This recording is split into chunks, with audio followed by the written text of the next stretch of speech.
आज जो हमारी लास्ट क्लास हुई थी उसमें भी हमने कुछ प्रेपोजिशन पढ़ी थी, डेफिनेशन को समझा था और टाइप्स ऑफ प्रेपोजिशन को देखा था। तो आज की हमारी देख लेते हैं कौन कौन सी प्रेपोजिशन है जिसको आज हम समझने वाले हैं। सबसे पहले है हमारी अमंग और अमंगेस्ट। तो जो अमंग और अमंगेस्ट है इनका मतलब होता है बीच में, इसका मतलब होता है बीच में। और ये जो अमंग और अमंगेस्ट होते हैं ये दोनों मोर देन 2 के लिए यूज किए जाते हैं, मोर देन 2 के लिए हम इनको यूज करते हैं। अभी हम यहाँ पे एक सेंटेंस के थ्रू इसको समझ लेंगे। ही डिस्ट्रीब्यूटेड द टॉफीज, कि उसने टॉफीज को डिस्ट्रीब्यूट किया अमंग अमंगेस्ट द पुअर। तो यानी कि हम यहाँ पे अमंग का भी यूज कर सकते हैं और अमंगेस्ट का भी यूज कर सकते हैं। तो अगर हमारा सेंटेंस के अंदर द यूज हुआ है अमंग या अमंगेस्ट से पहले, तो हम दोनों में से किसी का भी यूज कर लेंगे, अमंग का भी या अमंगेस्ट का भी। तो हमारा sentence he distributed the toffees among the poor या फिर he distributed the toffees amongst the poor. तो दोनों तरीके से हम इसको लिख सकते हैं। लेकिन अगर हम देखें कि हमारा नेक्स्ट सेंटेंस में भी द का यूज हुआ है, ही डिस्ट्रीब्यूटेड द टॉफीज, अब हमने यूज किया है अमंगेस्ट अस। तो यहाँ पे हमने अमंग का यूज क्यों नहीं किया, सिर्फ अमंगेस्ट का क्यों किया है? तो देखेंगे क्यों किया है यहाँ पर। जैसे ये आप देख सकते हो अमंगेस्ट के बाद जो वर्ड आया है, जो ऑब्जेक्ट आया है ये, तो इसका जो पहला लेटर है यू वो वोवल है। तो अगर हमारा प्रेपोजिशंस के बाद वाला जो वर्ड है उसका पहला लेटर वोवल है, तब हम वहां पर अमंगेस्ट का यूज करेंगे। तो यहाँ पर हम अमंग का यूज नहीं करेंगे, अमंगेस्ट करेंगे, बिकॉज जो हमारा फर्स्ट लेटर है वो वोवल है। तो याद रखना है आपको कि अगर अमंगेस्ट के बाद कोई वर्ड आया है तो उसका पहला लेटर वोवल होना चाहिए, ठीक है। तब अगर अमंग कहीं पर आपको ये लिखा हुआ दिख रहा है कि अमंग, कहीं पर आप देखो कि अमंग अस लिखा हुआ है, तो ये रोंग होगा, क्योंकि अमंग के साथ अस यानी कि वोवेल का यूज नहीं होगा, यहाँ पे अमंगेस्ट लगाना पड़ेगा तब ये सही होगा। तो आप देख सकते हैं कि यहाँ पर अमंग और अमंगेस्ट में क्या डिफरेंस है कि हम कहीं पर भी अमंग या अमंगेस्ट यूज कर सकते हैं दा के साथ, बट अगर हमारा पहला लेटर वोवेल है अमंगेस्ट के बाद आने वाले वर्ड का पहला लेटर अगर वोवेल है तो तब हम अमंग का यूज नहीं करेंगे, अमंगेस्ट का करेंगे। तो ये क्लियर हो गया होगा आपको कि कहाँ पर हमें अमंग लगाना है और कहाँ पर हमें अमंगेस्ट लगाना है। तो अमंग और अमंगेस्ट के बाद देख लेते हैं नेक्स्ट प्रेपोजिशन हमारी कौन सी है। तो अब हमारी जो नेक्स्ट प्रेपोजिशन है वो है ऑफ और ऑफ। ऑफ और ऑफ दोनों में क्या डिफरेंस है? तो आप देख सकते हो ओ एफ ऑफ और यहाँ पे ओ डबल एफ ऑफ लिखा हुआ है। तो जो ये ऑफ है और ये वाला जो ऑफ है, तो दोनों में क्या डिफरेंस है कि ऑफ का यूज ओ एफ का यूज हम करते हैं किसी से रिलेशन बताने के लिए, रिलेशन को शो करने के लिए, रिलेशन शो करने के लिए हम इसका यूज करते हैं। जैसे सेंटेंस देख लेते हैं, he is a member of our family, कि वे हमारी फैमिली का मेंबर है। तो उसकी रिलेशन किससे है? उसकी रिलेशन है हमारी फैमिली से।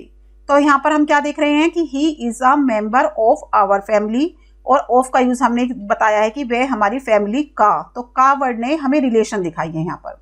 तो यहाँ नेक्स्ट देख लेते हैं, she is a member of our society, कि वह हमारी सोसाइटी की मेंबर है। तो मेंबर क्या है वे? तो शी क्या है? शी की रिलेशन दिखाई है यहाँ पर कि वे हमारी सोसाइटी की सदस्य है। तो ऑफ का यूज हुआ है की के लिए। तो का, के, की, जब ऐसे वर्ड हमें देखने के लिए मिले का, के, की, तो उससे हमें पता चलता है कि वो रिलेशन शो कर रहे हैं। क्या शो कर रहे हैं? रिलेशन। किसी भी दो लोगों के बीच में, दो पर्सन के बीच में, किसी भी दो थिंग्स के बीच में जब रिलेशन शो हो रही हो तब हम यूज करेंगे ऑफ का। लेकिन अगर ओ डबल एफ, कहीं पर हमें ओ डबल एफ अगर दिखता है तो इसका मतलब होता है, ऑफ का मतलब होता है रिमूव दिखाने के लिए, मतलब रिमूव होने के लिए, रिमूव होने के लिए। तो कोई भी चीज अगर कहीं से रिमूव हो रही है, रिमूव होने पर हम ऑफ का यूज करते हैं। तो जैसे देखते हैं sentence, he is of duty now. तो अब वे क्या है यहाँ पर? अपनी ड्यूटी से ऑफ है, यानी कि ड्यूटी से क्या हो रहा है? रिमूव हो रहा है, ऑफ ड्यूटी है। तो ड्यूटी से वो रिमूव हो चुका है, यानी कि दूर हट गया है, ड्यूटी से वो दूर हो गया है। तो जब हमें दूर हो जाने वाली सेंस दिखाई दे, कहीं पर रिमूव होना हो, दूर होना हो, हटना हो वहां से, तब हम ऑफ का यूज करेंगे, ठीक है। ही जम्प्ड ऑफ द टावर, कि वे उसने टावर से जंप किया। तो देखो वो कहाँ से रिमूव हो रहा है, कहाँ से हट रहा है? वो टावर से दूर जा रहा है। तो टावर से दूर जा रहा है तो यानी कि वहां से ऑफ हो रहा है। तो कहीं पर भी अगर हमें ऐसे वर्ड दिखाई दे यहाँ पर, या फिर हमें ऑफ या ऑफ में से किसी एक को चूज करना हो, तो हम क्या करेंगे कि कहीं पर भी हमें रिमूव होने का सेंस अगर दिख रही है तो हम ओ डबल एफ ऑफ का यूज करेंगे, और कहीं पर भी हमें रिलेशन दिखाई दे रही है तो हम ओ एफ ऑफ का यूज करेंगे। तो ये क्लियर हो गया होगा आपको कि ऑफ और ऑफ में क्या डिफरेंस है। तो नेक्स्ट देख लेते हैं। तो यहाँ पे हम बात करेंगे अबव और ओवर की। तो अबव और ओवर दोनों का मतलब होता है ऊपर, दोनों का मतलब होता है ऊपर। ओवर माने भी होता है ऊपर या फिर ऊपर से। तो यहाँ पे हम क्या देख रहे हैं कि जो हमारे दो वर्ड लिखे हैं अबव और ओवर, दोनों का मतलब ऊपर होता है। तो यानी कि कोई भी ऑब्जेक्ट जब दूसरी ऑब्जेक्ट के ऊपर हो तब हम अबव या ओवर का यूज करते हैं। ठीक है, तो यहाँ पर एक सेंटेंस गिवन है, the helicopter is hovering above over us, कि जो हेलीकॉप्टर था वो होवर हो रहा था कहाँ पर, हमारे ऊपर। तो हमने देखो यहाँ पे अबव का भी यूज किया है और ओवर का भी यूज किया है, तो हम यहाँ पर दोनों का यूज करेंगे। तो दोनों का यूज हम यहाँ पर क्यों करेंगे और एक का हमने क्यों नहीं किया, तो देख लेते हैं कैसे। मान लो एक टेबल है यहाँ पर, ये एक टेबल है और इस टेबल के ऊपर एक फैन लगा हुआ है। तो यहाँ पर एक फैन है, तो जो ये फैन है ये एग्जैक्टली हायर देन टेबल है, यानी कि टेबल के बिल्कुल ऊपर है, एग्जैक्टली ऊपर है। तो तब हम यूज करेंगे ओवर या अबव दोनों का। तो यहाँ पर हम दोनों का यूज करते हैं जब बिल्कुल एग्जैक्टली ऊपर हो। ठीक है, तो जो हेलीकॉप्टर है वो बिल्कुल एग्जैक्टली हमारे ऊपर है, तो हमारे ऊपर के लिए हमने बिल्कुल एग्जैक्टली हायर देन, यानी कि जब कोई भी ऑब्जेक्ट एग्जैक्टली हायर देन हो, हायर देन बिल्कुल ठीक ठीक सिर के ऊपर या हमारे ऊपर या किसी भी चीज के ऊपर, जैसे टेबल के ऊपर ठीक फैन है, तो हम दोनों का यूज कर सकते हैं, अबव का भी और ओवर का। लेकिन अगर हमारे पास एक टेबल है ये और हमारा जो फैन लगा हुआ है वो यहाँ पर लगा हुआ है, ठीक है, जो फैन लगा हुआ है वो यहाँ पर लगा हुआ है, ये थोड़ा सा हटके है, देखो दूर हटके है, ये बिल्कुल एग्जैक्टली इस पॉइंट पे नहीं है, तो तब हम सिर्फ अबव का यूज करेंगे। ठीक है, कोई भी ऑब्जेक्ट जब किसी भी दूसरी ऑब्जेक्ट के ऊपर हो लेकिन बिल्कुल थोड़ा या तो राइट हो या थोड़ी लेफ्ट हो, बिल्कुल एग्जैक्टली ओवरहेड ना हो, तब हम यूज करेंगे अबव का। लेकिन अगर बिल्कुल एग्जैक्टली हायर देन है, बिल्कुल ठीक उसी के ऊपर है, तब हम अवर और अबव दोनों का यूज कर सकते हैं। ठीक है, ये क्लियर हो गया होगा आपको। नेक्स्ट देख लेते हैं यहाँ पे, फ्लैग्स वर वेव्ड, फ्लैग्स वेव कर रहे थे अबव ओवर आवर हेड्स, यानी कि हमारे सिर के ऊपर, तो सिर के ठीक ऊपर थे, इसलिए हमने यहाँ पे अबव और ओवर का यूज किया। नेक्स्ट देखो ये वाला सेंटेंस देख लेते हैं, there is a bridge over the railway line. तो यहाँ पर आप क्या देख रहे हो कि एक ब्रिज है कहाँ पर, ओवर द रेलवे लाइन, तो रेलवे लाइन के ठीक ऊपर है। मान लो ये रेलवे लाइन है तो इसके ठीक ऊपर ब्रिज है, इसके ठीक एग्जैक्टली हायर देन है, तो तब हमने यहाँ पर यूज किया है ओवर का। क्लियर हो गया आपको कि ओवर और अबव दोनों में क्या डिफरेंस है, होता ऊपर ही है और ना ही ये आपस में टच होता है, यानी कि कोई भी ऑब्जेक्ट दूसरे ऑब्जेक्ट से टच नहीं हो रही है। कोई भी ऑब्जेक्ट जैसे फैन है वो टेबल से टच नहीं होगा, जो ब्रिज है वो रेलवे लाइन से टच नहीं होगा, थोड़ा ऊपर ही रहता है। हेलीकॉप्टर है वो हमारे से टच नहीं हो रहा है, फ्लैग्स जो हैं वो हमारे हेड पे टच नहीं हो रहे हैं, तो यहाँ पे टच नहीं होता है। जब टच नहीं होता है मतलब आपस में कांटेक्ट नहीं होता है, फिजिकल कांटेक्ट, तो हम अबव और ओवर का यूज करते हैं ऊपर के लिए। तो ये आपको क्लियर हो गया होगा कि अवर और अबव दोनों में क्या डिफरेंस है। अभी नेक्स्ट देख लेते हैं हम, जो ओवर वर्ड है, ओवर उसका एक मीनिंग तो हमने देख लिया कि हायर देन, एक तो हमने देखा ऊपर यानी हायर देन, दूसरा ओवर का मीनिंग होता है टू कवर, टू कवर। जब हमें किसी ऑब्जेक्ट को पूरा कवर करना है तब भी हम ओवर का यूज करेंगे, जब वो पूरी तरह ढक जाए। कोई भी ऑब्जेक्ट अगर ढक रही है किसी दूसरे ऑब्जेक्ट से तब हम ओवर का यूज करेंगे। तो जैसे देख लेते हैं, I put a cloth over हर, कि मैंने उसको कपड़े से ढक दिया, तो I put a cloth over हर, तो हर को यानी कि जो वो लड़की है उसको पूरी तरह कपड़े से ढक दिया गया है, तो अब हमने ओवर का यूज किया है। एक और देख लेते हैं यहाँ पर, ही पुट, ये वाला सेंटेंस है देखो आप, he put a blanket over the dead body. अब जो डेड बॉडी है, डेड बॉडी को ब्लैंकेट से पूरी तरह ढक दिया गया है, तो इसलिए हमने ओवर का यूज किया है। तो ओवर का मतलब टू कवर भी होता है। ठीक है, नेक्स्ट आप देख लेते हैं कि ओवर का मतलब एक तो हमने देखा हायर देन यानी एग्जैक्टली हायर देन, दूसरा हमने देखा टू कवर, थर्ड यहाँ पर हम देख लेते हैं कि ओवर जो है उसका मतलब होता है on the other side, on the other side यानी दूसरी तरफ। ऑन द अदर साइड का मतलब दूसरी तरफ। तो कोई भी ऑब्जेक्ट किसी भी दूसरी कोई भी ऑब्जेक्ट किसी भी एक ऑब्जेक्ट के अगर दूसरी तरफ है तो ऑन द अदर साइड है, तब भी हम ओवर का यूज करते हैं। तो देख सकते हैं सेंटेंस, ही लिव्स वह रहता है ओवर दिस माउंटेन, इस माउंटेन के ऊपर। अब माउंटेन के ऊपर तो कोई नहीं रहेगा, माउंटेन के ऊपर तो नहीं रहेगा, तो हमने लिखा है कि over on the other side, he lives on the other side this mountain, कि वे इस माउंटेन की दूसरी तरफ रहता है। तो यहाँ पे जो हमारा मीनिंग आएगा वो आएगा दूसरी तरफ, माउंटेन की दूसरी तरफ रहता है। तो ये क्लियर हो गया आपको। कि हमने कहाँ ओवर का यूज कहाँ पर किया है। नेक्स्ट देख लेते हैं सेंटेंस हमारा ये वाला थर्ड लास्ट जो सेंटेंस है, we had a chat. Chat मतलब होता है बातचीत करना, कि हमने बातचीत की over a cup of tea, यानी कि जब चाय पी रहे थे। तो जब हम चाय पी रहे थे तब हमने बातचीत की। नेक्स्ट सेंटेंस देखो, the matter was decided. Matter decide हुआ ओवर द लंच, यानी जब लंच कर रहे थे तब मैटर डिसाइड हुआ था। तो जब भी हम टी, लंच इस तरह की बातें करते हैं, यानी कि खाने के टाइम पे या पीने के टाइम पे कोई भी डिस्कशन हो रहा होता है, कोई भी चैट हो रही होती है, कोई भी डिसीजन लिया जाता है, तब हम ओवर का यूज करते हैं। तब हम ओवर का यूज करते हैं। टी टाइम पे क्या किया, उन्होंने बातचीत की, यानी कि कोई डिस्कशन हुआ, तब हमने ओवर का यूज किया। लंच टाइम पे उसने कोई बातचीत की, मैटर डिसाइड किया गया, तब हमने ओवर का यूज किया।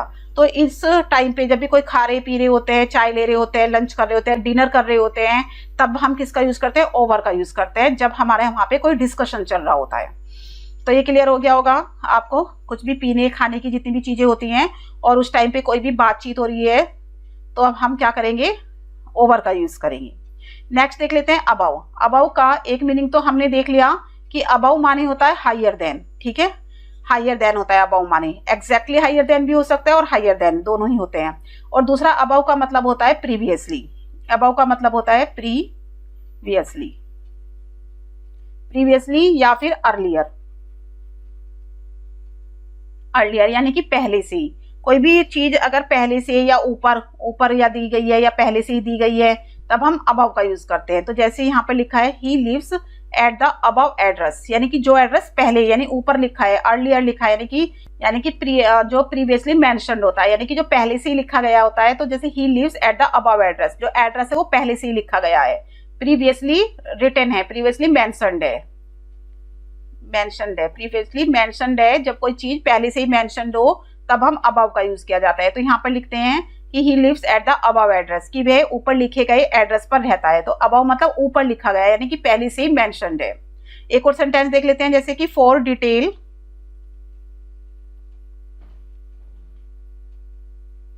डिटेल्स यानी डिटेल के लिए प्लीज सी अबव।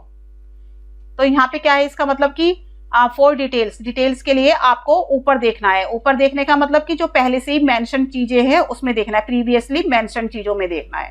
तो आई थिंक ये आपको क्लियर हो गया होगा कि अबव और ओवर में क्या डिफरेंस होता है। नेक्स्ट देख लेते हैं, ये जो प्रेपोजिशन है हमारी मेक ऑफ और मेक फ्रॉम, दोनों ही मटेरियल से रिलेटेड है। दोनों ही मटेरियल से रिलेटेड है, यानी कि इसमें क्या होता है कि हमें कोई भी चीज किसी दूसरी चीज से बनाई गई होती है। तो यानी कि मेक ऑफ और मेक फ्रॉम मतलब बनना। कोई भी एक ऑब्जेक्ट दूसरी ऑब्जेक्ट से जब बनता है तो तब हम मेक ऑफ या मेक फ्रॉम का यूज करते हैं। तो कहाँ पर हमें मेक ऑफ करना है और कहाँ पर हमें मेक फ्रॉम करना है।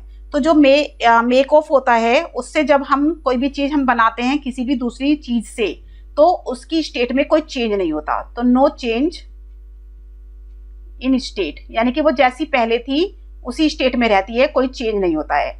लेकिन मेक फ्रॉम में क्या होता है, स्टेट पूरी तरह बदल जाती है। तो स्टेट क्या हो जाती है, स्टेट चेंज हो जाती है, यानी कि जो इसकी स्थिति जैसी पहले थी वो अब नहीं रहती, वो बिल्कुल चेंज हो जाती है, दूसरी चीज में कन्वर्ट हो जाता है वो। और मेक ऑफ में क्या होता है कि वो चीज जो पहले थी वैसी ही रहती है, सिर्फ उसका रूप बदल जाता है, बट वो रहेगा वही अगर हम उसको दोबारा से रिवर्स कर रहे तो, मतलब ये रिवर्सेबल होता है, ठीक है। और जो मेक ऑफ होता है, मेक फ्रॉम होता है, वो रिवर्सेबल होता है, वो पहले वाली कंडीशन में नहीं आता है।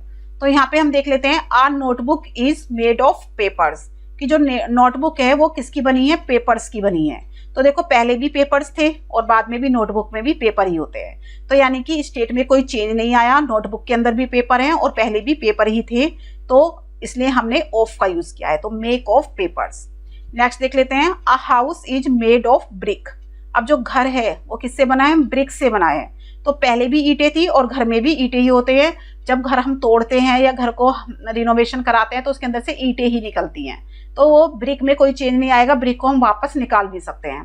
तो a house is made of brick, कि जो घर है वो ब्रिक का बना हुआ है, जो नोटबुक है वो पेपर की बनी हुई है। तो यहाँ पे देखो की का के, यहाँ से ऐसी रिलेशन हमें दिखाई देगी। के जो ऑफ वर्ड है उसकी जो प्रोनाउंसिएशन, जो ऑफ वर्ड है उसका जो मीनिंग आएगा यहाँ पर का के की आएगा, ठीक है। नेक्स्ट देख लेते हैं, butter is made from milk. जो बटर है वो दूध से बना हुआ है, ठीक है। अभी देखो पहले मिल्क था और फिर बटर बन गया। अब बटर क्या होगा, वो रिवर्सेबल तो होगा नहीं कि वापस मिल्क में बदल जाए, तो मिल्क की पूरी स्टेट चेंज हो गई है। मिल्क पहले मिल्क था और फिर बाद में बटर में चेंज हो गया, यानी कि यहाँ पे स्टेट पूरी तरह चेंज हो गई है। और हमने यूज किया है यहाँ पे फ्रॉम का, और फ्रॉम का मतलब होगा से, कि जो बटर है वो मिल्क से बना है, ठीक है। तो हमने यहाँ पे मेड फ्रॉम लिखा है। नेक्स्ट देख लेते हैं, paper is made from tree. अब देखो यहाँ पे जो पेपर बने हैं वो किससे बनते हैं, पेड़ों से। तो पेड़ से जो पेपर बना है उसके लिए हमने यूज किया है फ्रॉम का, क्योंकि पहले ट्री था और बाद में प्लांट पेपर बन गया है। तो आपको क्लियर हो गया होगा कि कहाँ पर हमें मेड ऑफ का यूज करना है, मेक ऑफ का यूज करना है, और कहाँ पर हमें मेक फ्रॉम का यूज करना है। तो मेक फ्रॉम में क्या होगा कि जहाँ पे स्टेट चेंज हो जाती है वहां पर मेक फ्रॉम लिखेंगे, और जहां पर स्टेट चेंज नहीं होती है वहां पर हम मेक ऑफ लिखेंगे। आई थिंक ये आपको क्लियर हो गया होगा। नेक्स्ट प्रेपोजिशन देख लेते हैं, इन और विद। तो यहाँ पे आप देख सकते हो दो वर्ड लिखे हैं हमारे, इन और विद। इन का मतलब होता है में और विद मतलब होता है साथ। तो ये तो आपको पता ही होगा कि में और साथ। तो यहाँ पे डिफरेंस क्या है, तो पहला सेंटेंस है he writes with a pen, कि वह एक पेन से लिखता है। दूसरा सेंटेंस है he is writing in ink, कि वह इंक से लिख रहा है। तो देखो वहां पेन से लिख रहा है और यहाँ पर इंक से लिख रहा है। तो यहाँ पर हमने विद का यूज किया है और यहाँ पर हमने इन का यूज किया है। तो ऐसा क्यों हुआ कि वहां पर हमने विद का यूज क्यों किया और यहाँ पे हमने विद इंक क्यों नहीं लिखा, कि he is writing with ink, कि वह इंक से लिख रहा है। तो डिफरेंस क्या है कि जो हमारी विद होता है, जिस मतलब किसी भी इंस्ट्रूमेंट, विद का यूज हमने बताया था कि इंस्ट्रूमेंट के लिए करते हैं। इंस्ट्रूमेंट्स है, कोई भी टूल है, कोई भी इंस्ट्रूमेंट है, तो हम क्या यूज करते हैं, विद का यूज करते हैं। ऐसी इंक क्या है, ये भी एक तरह का कोई भी मतलब टूल ही है, इंक है। इंक जो है वो भी एक हमारा इंस्ट्रूमेंट है जिसके द्वारा कुछ लिखा गया है, जिससे कुछ लिखा गया है। बट अगर हमारा इंस्ट्रूमेंट काउंटेबल है यानी कि हम उसको गिन सकते हैं, तब हम यूज करेंगे विद का। अगर वो अनकाउंटेबल है यानी कि हम उसको काउंट नहीं कर सकते, अनकाउंटेबल है, तब हम यूज करेंगे इन का। तो सिर्फ इतना डिफरेंस देखना है कि कोई भी इंस्ट्रूमेंट जिससे हम कोई काम कर रहे हैं, अगर वो काउंटेबल है तो हम विद का यूज करेंगे, अगर वो अनकाउंटेबल है तो अब हम इन का यूज करेंगे। तो सेम अब यहाँ पर आप पहचान गए होंगे कि जो पेन है वो क्या है, काउंटेबल, यानी कि पेन को हम काउंट कर सकते हैं। तो इसलिए हमने पेन के साथ विद का यूज किया है। और जो इंक है वो लिक्विड स्टेट में है तो पहले तो, और दूसरा वो अनकाउंटेबल है, इंक को हम काउंट नहीं कर सकते हैं, तो इसलिए हमने यहाँ पे इन का यूज किया है कि he is writing in ink. ये क्लियर हो गया होगा आपको पहला रूल। विद का जो हमने पहला रूल पढ़ा है वो आपको क्लियर हो गया होगा। नेक्स्ट हम देख लेते हैं विद का मतलब होता है साथ, कि कोई किसी के साथ जा रहा है, आ रहा है, तब भी हम किसका यूज करेंगे, विद का यूज करेंगे। तो जैसे he is playing with his sister, कि वह अपनी बहन के साथ खेल रहा है, तब हमने देखो विद का यूज किया है। विद का मतलब होता है साथ में या फिर साथ साथ। तो उसका जो भाई बहन है वो दोनों साथ साथ खेल रहे हैं, तो he is playing with his sister. और हम देखो यहाँ पे next sentence, he is trembling with fear. तो जब भी कहीं कहीं पर हमें रीजन दिखाई दे, रीजन अगर हमें दिख रहा है कि वह कांप रहा है, तो कांपने का रीजन क्या है, फियर, तो हम लिखेंगे विद का यूज करेंगे हम। जैसे ही इज ट्रेम्बलिंग, वह कांप रहा है। अब यहाँ पे हमें रीजन पता चल कराना है कि किस वजह से वो कांप रहा है, किस वजह से वो डर रहा है। तब हमने देखा कि फियर की वजह से वो कांप रहा है, क्यों, मतलब किस वजह से, डर की वजह से वो कांप रहा है। तो हमें यहाँ पे दिखाई दिया रीजन, तो हमने विद का यूज किया है। नेक्स्ट सेंटेंस देख लेते हैं, I have no relation with her, कि मेरी उसके साथ कोई रिलेशन नहीं है। तो देखो साथ, यहाँ पे भी मैंने बताया था कि जब हमें साथ वर्ड आ जाए, कि साथ साथ या साथ वर्ड आ जाए, पहला हमने सेंटेंस देखा था he is playing with his sister, कि वह अपनी सिस्टर के साथ खेल रहा है। अभी देखिए आई हैव नो रिलेशन, कि मेरा उसके साथ कोई संबंध नहीं है। तो यहाँ पे हमें क्या दिख रहा है, संबंध दिख रहा है, उसके साथ कोई संबंध की बात हो रही है, रिलेशन की बात हो रही है, तब भी हमने किसका यूज किया है, विद का यूज किया है। तो साथ के लिए जहां पर भी साथ वर्ड इसका मीनिंग आए तब हम विद का यूज करेंगे। ही फॉट, कि वह लड़ा, विद डिटर्मिनेशन, मतलब लड़ने के कैसे लड़ा, वो डिटर्मिनेशन से लड़ा। यानी कि जब भी कहीं मैनर की बात हो रही है, मैनर की बात हो रही है यानी कि तरीके की बात हो रही है, कोई भी तरीके से अगर कोई काम हो रहा है तो भी हम विद का यूज करेंगे। कि ही फोर्ट, वह लड़ा, किस तरीके से लड़ा, डिटर्मिनेशन से लड़ा, यानी कि पूरे दृढ़ निश्चय के साथ लड़ा। तो देखो यहाँ पर भी क्या आया, के साथ, तो ज़्यादातर हम देखेंगे जो विद का मीनिंग है के साथ है, बट यहाँ पे हम ये वाले रूल भी फॉलो करेंगे कि कहीं पर मैनर की बात हो रही है तो हम विद का यूज़ करेंगे, कहीं पर रिलेशन दिखाई दे रही है तो भी हम विद का यूज़ करेंगे, कहीं पर रीज़न दिखाई दे रहा है तो भी हम विद का यूज़ करेंगे, और कहीं पर इंस्ट्रूमेंट या टूल्स दिखाई दे रहे हैं तो भी हम विद का यूज़ करेंगे। तो ये आपको क्लियर हो गया। आई एग्री विद यू, तो यहाँ पे जब भी हम किसी से सहमत होते हैं, किसी से एग्री होते हैं किसी भी चीज पर, यानी सहमति के लिए, तो सहमति के लिए भी हम किसका यूज करेंगे, विद का यूज करेंगे। किसी से सहमत होना, किसी भी बात पर सहमत होना, तब हम विद का यूज करेंगे। तो यहाँ पे हमारे जो रूल्स हैं विद वाले, वो हमने देखा इंस्ट्रूमेंट या टूल के साथ जब हम कोई काम कर रहे हों तब हम विद का यूज करेंगे, बट वो इंस्ट्रूमेंट कैसा होना चाहिए, काउंटेबल होना चाहिए। फिर दूसरा हमने क्या देखा कि कहीं पर विद यानी कि आपस में रिलेशन दिखाई दे रही है, कि जैसे वह उसकी बहन है, या I have no relation with her, मेरा उसके साथ कोई संबंध नहीं है। तो यहाँ पर दोनों सेंटेंस में आप देख सकते हो, इस वाले सेंटेंस में भी और इस वाले सेंटेंस में भी क्या दिख रही है, रिलेशन दिख रही है। उसका उसकी बहन से रिलेशन दिख रहा है, और यहाँ पे उसने कहा कि मेरे उसके साथ कोई रिलेशन नहीं है, संबंध नहीं है। तो साथ साथ वर्ड यानी रिलेशन के लिए हम विद का यूज करेंगे। कहीं पर हमें रीजन दिख रहा है, कारण दिख रहा है कि कोई काम किसी वजह से हो रहा है, तब भी हम विद का यूज करेंगे। कहीं पर हमें मैनर दिख रहा है कि किस तरीके से काम हो रहा है, तब भी हम विद का यूज करेंगे। और कोई पर हमें सहमति दिख रही है, एग्री है कोई किसी बात पर, तब भी हम विद का यूज करेंगे। तो ये क्लियर हो गया होगा कि विद का यूज हमें कहाँ कहाँ पर करना है। तो आई थिंक आपको मेरी ये वीडियो पसंद आई होगी। तो प्लीज आप मेरी वीडियो को लाइक करें, शेयर करें और हमारे चैनल को सब्सक्राइब करें। Thank you for watching this video.